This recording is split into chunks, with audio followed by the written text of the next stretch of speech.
தொடர்ந்து வந்து அண்ணன் திருமாவளவன் சொல்றீங்க. ஏன்னா அவர் வந்து முழுமையா ஆர்எஸ்எஸ் சீமான் மாறிட்டாரு. விடுங்க. இப்ப நான் பிஜேபியோட கூட்டணி வச்சு மங்களூர்ல சட்டமன்ற உறுப்பினர் ஆகுது நானா எங்க அண்ணனா?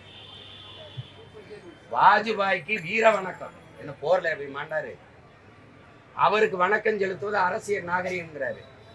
நான் ஒரு மேடையில் ஏறி பாட்டன் பாரதிய பேசுறது அரசியல் நாகரிகம் இல்லாம அநாகரிகமா இருந்தா? நான் எங்க அண்ணனை வந்து மதிச்சுட்டு அப்படியே ஒதுங்கி போறேன். என்ன கருத்துனாலும் எடுத்து பேசிருக்கேன். ஏன்னா மோதலை எனக்கும் எங்க அண்ணனுக்குமா ஆக்கிட்டு திராவிட மஞ்ச பிடிப்பான். சண்டை நாங்க அண்ணன் தம்பிகளுக்குள்ள போட வரல. எனக்கு எதிரி என்ன விடுதலை சிறுத்தைகளா? விடுதலை சிறுத்தை எடுத்து எங்க அண்ணனோட எதுக்கிறதுக்காக நான் கட்சி ஆரம்பிச்சிருக்கேன்.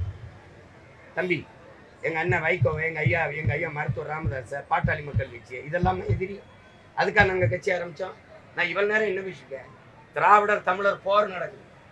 இதுல நான் எங்க அண்ணன் பேசாததுல ஏதாவது புதுசா பேசிட்டேன்னு சொல்லுங்க. தாய் மண்ணுல அறிஞர் இந்த ரவிக்குமார் எழுதின கட்டுரை 3 ஆண்டுகள் தொடர்ந்து வந்தது. அந்த கட்டுரையை வெளியிட சொல்லுங்க எங்க அண்ணன். நான் வெளியிடத்தான் அனுமதியாக தர சொல்லுவேன். அறிஞர் அண்ணாவும் ஐயா கருணாநிதி அவர்களும் ஈவேரா அவர்களை எதிர்த்து பேசுனதை விட நான் பேசிட்டேன்னு சொல்லுங்க. நான் பேசுறதை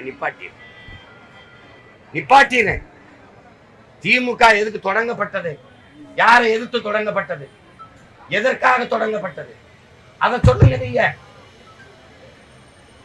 திராவிடர் கழகத்திலிருந்து திமுக ஏன் பிறந்தது? அதுக்கு யார் பதில் சொல்லுவார்? யார் பதில் சொல்லுவார்?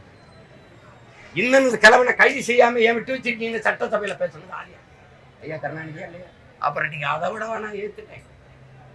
நான் கேள்வி கேட்கிறேன். நீ ஏன் என் மொழியை தனி என்ன, இந்த மொழியை ஒளின்னு ஏன் சொல்ற? என் இலக்கியங்களை எல்லாம் நீ சிலப்பதிகாரம், உனக்கு நெஞ்சை எல்லும் சிலப்பதிகாரம்னு பாரதி பாடுறான். இதை நீ வேசி கதைங்கிற. இப்ப வெறிவரமா வராது. பேச்சுக்காக நம்ம போகணும் அவசரம். டயா பூஸ்டர் சுகருடைய ரிமோட் கண்ட்ரோல் இனி உங்க கையில. அனைத்து மருந்து கடைகளிலும் கிடைக்கும்.